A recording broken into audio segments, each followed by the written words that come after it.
All right, today we're going to dive into a topic that so many people find confusing: borderline personality disorder. But instead of just listing clinical definitions, we're going to try to understand it through a really powerful and very human story. Just listen to that. This quote right here gets to the heart of the experience. It captures that intense emotional whiplash perfectly. Imagine going from pure adoration to a white-hot rage in the blink of an eye. It's like being caught in an emotional hurricane you just can't see coming. So, what on earth is going on behind the scenes to cause a storm like that? To figure it out, we're going to follow the story of a woman named Priyanka. Now, if you looked at her life from the outside, you'd think she had it all figured out. But on the inside, she was fighting a battle most people never saw. And we'll start right there with Priyanka's story, because it's such a powerful example of what it means to live a life of contradictions, where the person the world sees is a complete stranger to the person struggling within. I mean, just look at this contrast. On the surface, Priyanka was the person you'd want to be. She was popular, super intelligent, highly qualified, and even in a love marriage. But underneath all that, she was wrestling with these intense, chaotic mood swings, a deep, gnawing feeling of emptiness, and she just couldn't seem to hold down a job or keep her relationship stable. It was a total mystery, not just to the people who knew her, but to herself, too. Okay, so let's put a name to this storm that Priyanka was living through. Because this isn't just about being moody or dramatic. This is a very real, recognized clinical condition. Before we get specific, it helps to know what a personality disorder is in general. Think of it this way. It's not just a bad mood that comes and goes. It's a deep, long-term pattern in the way a person thinks, feels, and acts that makes it really, really hard to function and causes a lot of distress. And that brings us to borderline personality disorder, or BPD. You know, in some places, it's also called emotionally unstable personality disorder, and that name really nails it. It's all about a profound, persistent instability that touches almost every single part of a person's life. So, to really get a handle on BPD, we need to look at its building blocks, the 9 core symptoms that doctors use for diagnosis. We're going to explore a few of these through Priyanka's experiences to make them feel less like a checklist and more like, well, real life. So here they are, the 9 core features of BPD.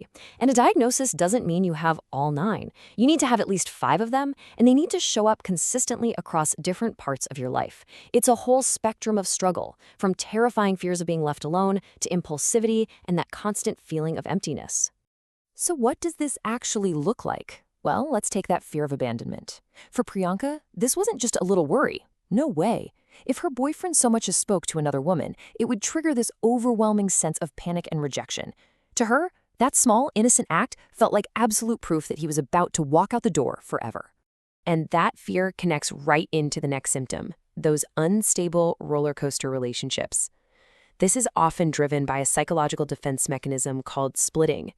It's basically black and white thinking. One minute, Priyanka's partner was her entire world, the most perfect human being alive. The next, after some tiny perceived mistake, he was the absolute worst, a terrible person she never wanted to see again. There's just no gray area.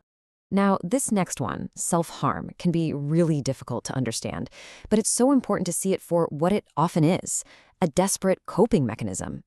When that internal chaos and emptiness became unbearable, Priyanka would cut her arms, and she explained that the physical pain actually brought a strange kind of calm.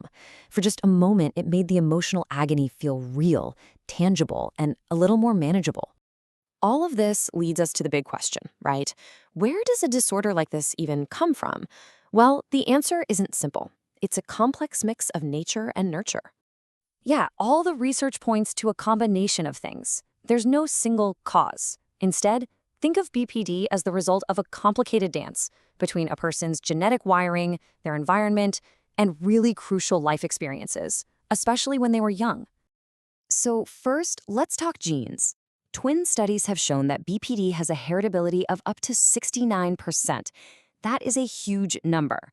And what it means is that genetics play a really significant role in making someone more vulnerable to developing the disorder in the first place.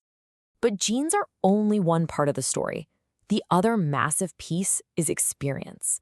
And this number is just staggering. About 70% of people with BPD are believed to have a history of childhood abuse or neglect. And this brings us right back to Priyanka. She was inappropriately touched as a child, and then, when she tried to tell her mother, her feelings were completely dismissed. That kind of emotional invalidation can be just as damaging as the abuse itself. Okay, so after exploring just how deep the challenges of this disorder go, it is absolutely essential that we pivot to a message of hope, because recovery isn't just a possibility. For many, many people, it's a reality. But first, we have to acknowledge just how complex the struggle is. BPD rarely travels alone. Look at this. There's an incredibly high overlap with other conditions, like mood disorders, anxiety, and substance abuse. It just makes getting the right diagnosis and treatment that much more challenging, but also that much more critical. And the stakes? Well, they couldn't be higher. This is a really sobering statistic, but it's one we have to confront. About 10% of individuals with BPD die by suicide. This just underscores the severity of the emotional pain and the absolute urgent need for effective support and treatment. So, what does that treatment actually look like? Well, there's no magic pill for BPD. While some medications can help manage specific symptoms, the primary, most effective treatment, the real game changer, is psychotherapy. And effective therapy is all about building new skills. Therapies like MBT, for example, help people learn to think about thinking, to better understand their own minds and the minds of others. DBT, which is really well known, teaches practical skills for managing emotions and relationships. And TFP helps people see and change those self-destructive patterns. It's truly a process of learning to navigate the world in a whole new way. Which brings us to our final thought. What happens when we move beyond the labels and the symptoms to really understand the human story underneath it all? When we truly grasp the depth of this struggle, the fear, the emptiness, that frantic search for solid ground, we can start to replace judgment with compassion, and we can offer the kind of patient, informed support that can truly change a life. Thank you for joining me.